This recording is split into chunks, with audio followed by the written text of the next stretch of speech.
তরুণরা কিন্তু 4 বাচ্চা কি করবে না করবে, ফিলিস্তিন যেতে চায়, যেতে পারে না। আবার একবার চায় যে আকারা দিকে মুভ করবে, এরপর ধরা খায় সবগুলো। আবার পাহাড়ের চিপে চেপে ঢুকে আবার আরেক ডিস্ট্রয় হয়। এরপর আবার কেউ হতাশ সত্য বলে জমাতে ঢুকে যায়, গিয়ে বলতে তুই এগুলো সব বলছিল, এদিকে যা শান্তি পাচ্ছি রেডি। আবার কেউ সুরাম যেগুলো হয় সেখানে গিয়ে পতাকা নিয়ে মিছিল করে এটাকে শেষ মনে করতেছে। মানে একটা অবস্থা মনের ভিতরে একটা অস্থিরতা। কোন অস্থিরতা আমাদের অন্তরে নেই, আমাদের অন্তরে নেই, কারণ কাজ পরিষ্কার। এটা আমি দিনের বুঝের কথা বলতেছি। একটা তো বললাম জমা টার্ম, উল্লামর এই টার্ম, পরিবেশাগুলো এইভাবে হতে হবে। এরপরে আমার আপনার কাজটা কি একদম শর্টকাট, যে কথাগুলো আগে বলেছি এগুলো আমার ব্লান্ডার করে আবার পেশ করতেছি আপনাদের সামনে। কি কাজ আমার আপনার দেখেন, একটা কাজটা হলো রিয়েলিটি, গ্রাউন্ড রিয়েলিটি। আমি এখন বাংলাদেশের ভূখণ্ড আমি আবদ্ধ আছি চতুর্দিকে। এটা একটা এই সামাজিক রাজনৈতিক একটা জায়গা, এটা কোনো সামরিক কোনো জায়গা নেই। এখানে আমি অস্ত্র নিয়ে যুদ্ধ করে আমি এই রাষ্ট্রের সাথে, এই বাহিনীর সাথে, এই সমাজের সাথে, এই ঘটনার সাথে, মা বাবার সাথে, পরিবেশ আমি লড়াই করে পারবো নাকি? আমি এখানে এই ইউনিভার্সিটি, প্রতিষ্ঠান, এনজিও, সরকার, গভর্নমেন্ট, এস্টাবলিশমেন্ট, সামাজিক শক্তি, পরিবার, পরিজন, আমাদের সিস্টেম সবটা মিলিয়ে আমি বিচ্ছিন্ন এখানে কি করবো? এখানে রিয়েলিটি মেনে নিতে হবে আপনাকে। এখানে আপনি যেটা করতে হবে, পরিষ্কার সিরিজের মানুষ থেকে আপনি নেবেন, দাওয়াত ইলাহির কাজ করবেন, আপনি দাওয়াত দেবেন, আপনি নিরীহ দাওয়াত দেবেন, সত্য কথা বলে যাবেন, সত্য কথা বলে যাবেন, সত্য কথা বলে যাবেন। এই সত্য কথা 1 নম্বর আপনাকে এলিট শ্রেণীকে বলতে হবে, এটা এস্টাবলিশমেন্টকে বলতে হবে। নবীদের দাওয়াত নিরীহ জায়গায় ছিল না, নবীদের দাওয়াত ছিল এস্টাবলিশমেন্টে। আমাদের তবলিগ জামাতে আমি অবশ্যই করতে বলি, আমরা সবাইকে বলি আংশিক তবলিগ জামাত করার জন্য, আংশিক। কারণ 1 সাল লাগালে পড়া শেষে বলো যে আমি তো দিন আপনি যা বুঝছেন সব ভুল, আমারটা ঠিক, এটা বলা শুরু করলাম। এই জন্য আংশিক লাগাইতে হবে। আংশিক না লাগালে সমস্যা আছে, নামাজের গুরুত্ব থাকে না, মসজিদমুখী মেহনত থাকে না। এই জন্য আমরা সবাইকে বলি তবলিগ জামাতের সাথে একটা সম্পর্ক যাতে তরুণরা রাখে। কিন্তু তবলিগ জামাতের মেহনতের মূল জায়গাটা সিরাতের সাথে একটু পার্থক্য রয়ে যাচ্ছে এখানে। সেটা কি? রাসূলুল্লাহ এবং সমস্ত আম্বিয়া কেরামদের কাজের মূল ফোকাস ছিল এস্টাবলিশমেন্ট, ক্ষমতার জায়গা, ক্ষমতার মসলা, এদেরকে বেশি ফোকাস করেছেন। রাসূলুল্লাহ বেলালকে দাওয়াত দিয়েছেন, আম্মার বিন ইয়াসিরকে দাওয়াত দিয়েছেন, সুহাইব রুমিকে দাওয়াত দিয়েছেন। হ্যাঁ, এরা ছিল একবারে সব সমাজের প্রকারিয়াত, নিম্নবিত্ত। আমার রাসূলুল্লাহ কিন্তু আবু জেহেল, আবু লাহাব, উতবা, শাইবা, ওয়ালিদ বিন মুগীরা এদেরকে দাওয়াত দিয়েছেন। রাসূলুল্লাহ সাল্লাল্লাহু আলাইহি ওয়াসাল্লাম মূল ফোকাসটা ছিল কিন্তু ক্ষমতার বড় জায়গাটা। কারণ আমি কনসেপ্টটা পড়েছিলাম সূরা বাকারা আয়াত, এই আয়াতটা আল্লাহ কোরআনের বিভিন্ন জায়গায় এই কথাটা বলছেন। নূহ আলাইহিস সালামের জামানা থেকে শুরু করে একেবারে আমাদের নবীজির জামানা পর্যন্ত নবীরা যেই চ্যালেঞ্জ থেকে মোকাবেলা করেছেন সেটা হলো প্রলেতারিয়াত, সাধারণ নাগরিক। এরা কিন্তু চ্যালেঞ্জ খায়, এরা কিন্তু প্রতিবন্ধকতা এদের কাছ থেকে আসেন। প্রতিবন্ধকতা বারবার আসছে। নূহ আলাইহিস সালাম, হুদ আলাইহিস সালাম, সালেহ আলাইহিস সালাম, শুআয়ব আলাইহিস সালাম, ইব্রাহিম আলাইহিস সালাম, মূসা আলাইহিস সালাম, ঈসা আলাইহিস সালাম, আমাদের ওই পর্যন্ত হাজার নবীদের কাহিনীতে, সংগ্রামে, স্ট্রাগলে যেটা দেখা যাচ্ছে সেটা হলো প্রতিবন্ধকতার জায়গাটা হচ্ছে এস্টাবলিশমেন্ট, লিডারশিপ, সামাজিক নেতৃত্ব, রাজনৈতিক কাঠামো। এটাই বারবার নবীদের দাওয়াতকে বাধা দিয়েছে। তারা মনে করতেছেন যদি নবীদেরকে আমি যদি এখন দাওয়াত কবুল করি তো আল্লাহ বড় হয়ে যাচ্ছে, তা আমাদের আল্লাহ গিরা থাকতেছে না। এই তাকাব্বুর জায়গা থেকে তারা এটা মানতে পারে নাই। এই জন্য কিয়ামতের দিন আল্লাহ পাক সুবহানাহু ওয়া তাআলা জনগণকে এবং নেতাদেরকে মুখোমুখি করবেন। নূহ আলাইহিস সালাম থেকে শুরু করে এই জামানা পর্যন্ত দুই প্রলেতারিয়াত শ্রেণী এবং এলিটকে মুখোমুখি করবেন কিয়ামতের দিন। এটা কোরআন শরীফের জায়গায় আল্লাহ পাক সুবহানাহু ওয়া তাআলা এটা বলেছেন। একটু ধৈর্য ধারণ করুন, আমি আমার আলোচনা শেষ করতেছি অল্প সময়ে, একটু সামারি নিয়ে এখান থেকে আপনারা বের হবেন এখান থেকে। তো এখন আমাদের যে বাংলাদেশে আমরা কি করব? আমাদের কাজ হবে, আমাদের দাওয়াতের ফোকাসটা থাকবে এলিট শ্রেণী। আমার বিশেষ করে যারা তরুণরা আছেন, আমি আপনাদেরকে বলতে চাই, আপনারা দাওয়াত দিবেন, বিশেষ করে শিক্ষিত মধ্যবিত্ত সমাজকে আপনারা দাওয়াত দিবেন। এই শিক্ষিত মধ্যবিত্ত সমাজকে যদি আমরা কন্ট্রোল করতে পারি, ইনশাআল্লাহ শ্রমিক, কৃষক, সাধারণ নাগরিক সবাই তাদের পিছনে ঐক্যবদ্ধ হবে। তাহলে এটা হলো আমাদের কাজ, এটাই আমরা বুঝে নিতে হবে। কিন্তু আমি বাংলাদেশের নাগরিক, এটাই কি শেষ কথা? এটাই কি শেষ কথা এবং এটাই কি বাস্তবতা? আমি যেমন বাংলাদেশের ভূখণ্ডের একজন নাগরিক, এটা যেমন বাস্তবতা আজকে, এই জন্য আমাকে একটা সীমাবদ্ধতা আছে। আমি এখানে অন্য কিছু চিন্তা করতে পারতেছি না, আমাকে দাওয়াত দিতে হচ্ছে। ঠিক তদ্রুপ এই বিশ্ব চলতেছে একটা গ্লোবাল সিস্টেমে। আমাদের দেশটা জাতীয়তাবাদী একটা রাষ্ট্র, কিন্তু তার অর্থনীতি সিস্টেম কিন্তু গ্লোবাল, ঠিক কিনা? তার সুদ গ্লোবাল, তার আইন গ্লোবাল, তার এডুকেশন গ্লোবাল, তার বিচার ব্যবস্থা গ্লোবাল, তার বাহিনী গ্লোবাল, কথা ঠিক কিনা? সে কানেক্টেড, গ্লোবাল কানেক্টেড। সুতরাং আমাদের সিচুয়েশনটা গ্লোবাল সিচুয়েশন। আমার সাথে সাথে এটা রিজিওনাল, মানে আমি বাংলাদেশে কিছু বাস্তবের মধ্যে আছি, আবার আমি গ্লোবাল। যেখানে আমার রাষ্ট্র তার সিস্টেমকে গ্লোবাল রেখেছে, তার অর্থনীতিকে গ্লোবাল রেখেছে, তার শিক্ষাকে গ্লোবাল রেখেছে, তার বাহিনীকে সে গ্লোবাল সিস্টেমে রেখেছে, সেখানে আপনি বাংলাদেশের তৌহিদবাদী প্রজন্ম হয়ে আপনি গ্লোবাল বাহিনীর পরিচালনা দিতে পারতেছেন না। নাউজুবিল্লাহ। আপনি বলতে পারতেছেন না যে আমি গ্লোবাল আত্মাহুদুল মনসুরা, গ্লোবাল জিহাদের যে মানহাজ আমরা সেটাকে ধারণ করি, পালন করি, আমরা সেটাকে সম্পৃক্ত। কারণ হাদিসে আছে প্রায় মনসুরার কথা আছে কেমন পর্যন্ত একটা সাহায্যপ্রাপ্ত জামাত যারা আল্লাহ যারা জিহাদ করে যাবে সারা দুনিয়াতে প্রান্তে প্রান্তে ছড়িয়ে ছিটিয়ে থাকা, সেই কাফেলা কি আমার কাফেলা নয়? আমার নয়? সুমারি ভাইরা কি আমাদের নয়? তারপরে সিরিয়ার ভাইরা কি আমাদের নয়? হ্যাঁ, আমাদের অবশ্যই। আমি হামাস, আমি তালেবান, আমি হারাকাতুশ শাবাব, আমি সিরিয়ার মজলুম, আমি ফিলিস্তিনের মজলুম, আমি কাশ্মীরের মজলুম, আমি হিন্দুস্তানের মজলুম, আমি আফগানের মজলুম, আমি সবকিছু, আমার ভিতরে সবকিছু আছে। আমি উম্মাহ, আমি রাসূলের উম্মাহ, আমি উম্মাহ। এটা তো আপনাকে সাথে সাথে খেয়াল করতে হবে। সো আপনি গ্লোবাল, অবশ্য আপনি আমার রিজিওনাল, দুইটা মনে করতে হবে। এবার আসেন নিজেকে আমরা চিন্তা করলাম যে আমি কে? আমি একটা জাতীয়তাবাদী সত্তার মতো আমাকে পুরো দেওয়া হয়েছে, এটা বাধ্যতা, এটা রিয়েলিটি। সাথে সাথে কিন্তু আবার অনেক সিস্টেম কথা বলা, আমি গ্লোবাল। সুতরাং আমার দায়িত্ব শুধু এরকম হবে, আমি আমার দেশের মধ্যে, দেশের সীমানার মধ্যে অবশ্যই আমি এটা আমাদের কাজ করবো।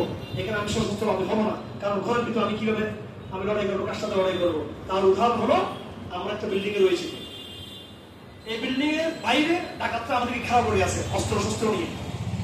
ঘরের ভিতরে আমরা যারা আছি, ভাই ব্রাদার বন্ধু বান্ধব যারা আছি, আমাদের মধ্যে আবার কিছু আমাদের বিরুদ্ধে আবার।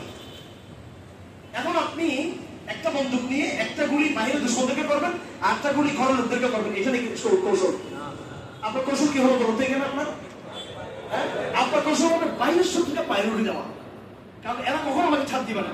আর ঘরের দুষ্ট সে যে আমাকে জঙ্গি করতেছে, জবে করতেছে, মারতেছে, সে আমার ভাই তার সাথে আমি যতটুকু পারি সফর করে তো যদি ডায়লগে যাওয়ার চেষ্টা করবো। ডায়লগে গেলে কি হবে?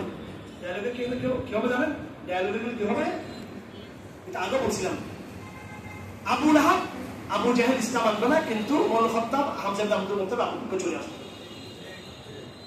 মূল ধারাকে এস্টাবলিশমেন্টকে আপনি বিলুপ্ত করতে পারবেন, কেউ না কেউ আপনার পক্ষে চলে আসবে, কিন্তু ক্ষমতাধর ইনশাআল্লাহ আসবে।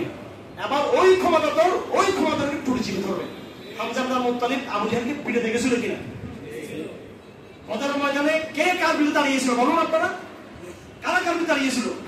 মক্কার এলিট আর মক্কার আরেক এলিট, একদিকে আলী আর দিকে উতবা সাইবা। কে কোন দিকে? বংশ, আভিজাত্য, সাহস, শক্তি, সাহিত্য, সব দিক থেকে, টাকা পয়সা সব দিক থেকে, মানে দুইজন দুই দিক থেকে তিনজন দিক থেকে দাঁড়িয়ে গেল। এইটা হবে সমাজে নিয়ে এলিট এগেনস্ট এলিট তখন দাঁড়িয়ে যাবে দাওয়াতের ক্ষেত্রে। এটা হচ্ছে দাওয়াতের ফায়দা, অবশ্যই সেটা হবে সর্বদিক। দাওয়াতের কাজ শুরু করুন। তারপর আসতেছে আবার আমার যে গ্লোবাল, এই গ্লোবাল জায়গা কোনোদিন আপোষ করবে না এরা। এখন আগে বলছিল শুধু কোনো মতো আমরা ফিলিস্তিনের একটা জায়গা চাই, এখন বলতেছে হামাসের নেতাদেরকে $1 মিলিয়ন প্রস্তাব দিয়েছে গত কয়েকদিন আগে। মাত্র কয়েক হাজার হামাস আছে, এরা এদেরকে 300-400 জন লিস্টি করে বলছে এদেরকে আমরা $1 মিলিয়ন দিবে, ওরা কিন্তু বের হয়ে যাবে। আমার কাছে এগুলো সবগুলো ভিডিও শো এগুলো টুইটারে আছে আমার কাছে, এগুলো সারাদিন কয়টা দিল, এগুলো কাজ করা যায় না। আমি এগুলো কম বুঝি, প্রযুক্তি বুঝলে আমি সারাদিন কত কিছু আমি যেখানে ডেলিভারি দিতাম এখানে, এটাকে ভাগ্য হবে, এটা বুঝে বুঝে ঠিক আছে। আমি ফোন করে লিঙ্কগুলো পাঠাই, আমার পিএসকে পাঠাই, এ আমার এগুলো এগুলো পরে পাঠায়, এরপর আমি আমার ব্যস্ত থাকি। যাই হোক, তথ্য যদি হয়েছে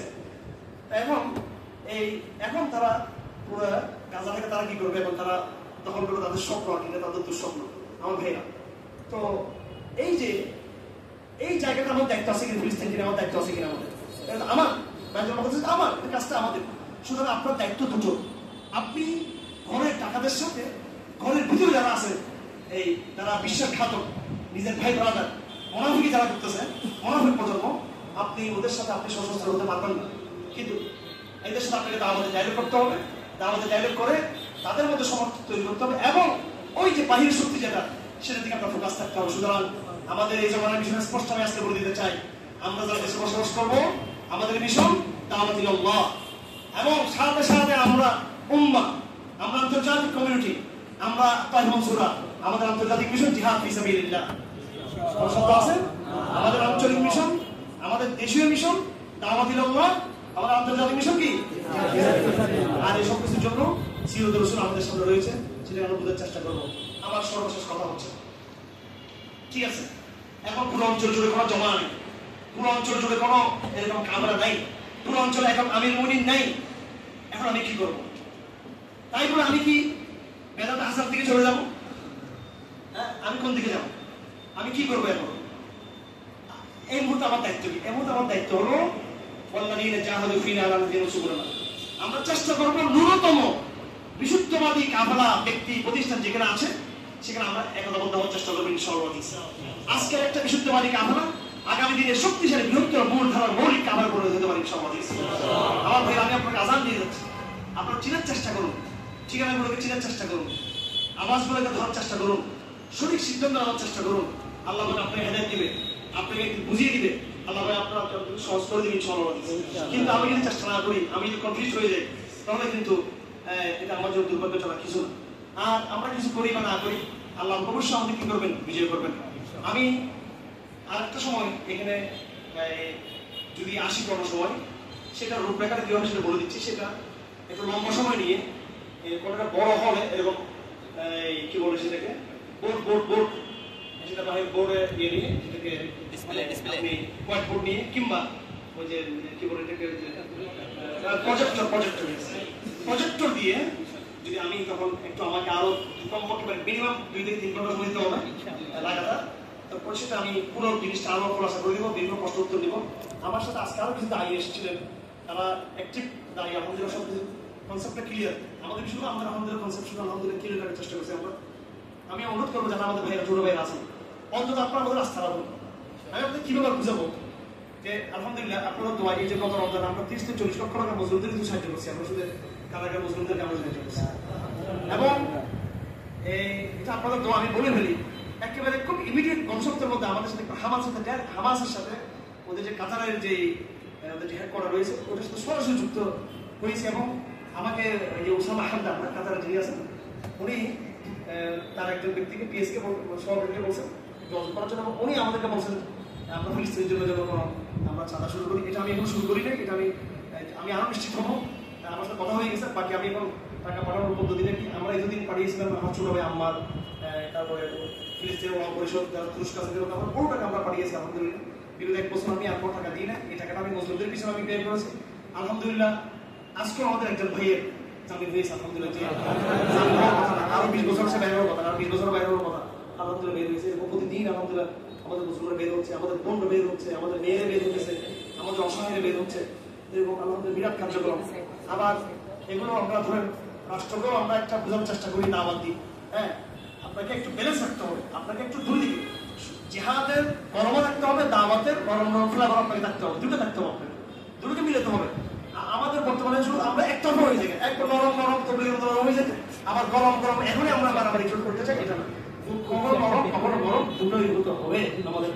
আমি আসিফুল সাহেবকে কালকে পরশুদিন বোঝার চেষ্টা করছি যে মামলাগুলো কিভাবে ভাষণ হবে। উনি খুব কনফিউজ, উনি এগুলোর কথাগুলো বলতেছেন যে জঙ্গি মামলাগুলো এরকম, রাজনীতি মামলাগুলো এরকম। আপনি কাজ শুরু করেন, এরপর আমি কিছুক্ষণ ওখানে দেখেন জঙ্গি মামলাগুলো আমাদের অভিজ্ঞতা আপনার চেয়ে বেশি, কারণ আমি কারাগারে ছিলাম। এখানে কিভাবে কি ভিক্টিমাইজ করা হয়েছে ওটা আমি বুঝে দিলাম, কয়েকটা কথা ওনাকে আমি তুলে ধরবো, বুঝাবো, বুঝতে হবে। এখন যদি আমি ক্লিয়ার করে যদি না যায়, রাষ্ট্রের কাছে গেলাম না, স্কুলে গেলাম না, কলেজে গেলাম না, মায়ের কাছে গেলাম না, বাবার কাছে গেলাম না, যদি না যদি বিচ্ছিন্ন হয়ে যায়, এটা কিন্তু আমি সফল হতে পারবো না। এটা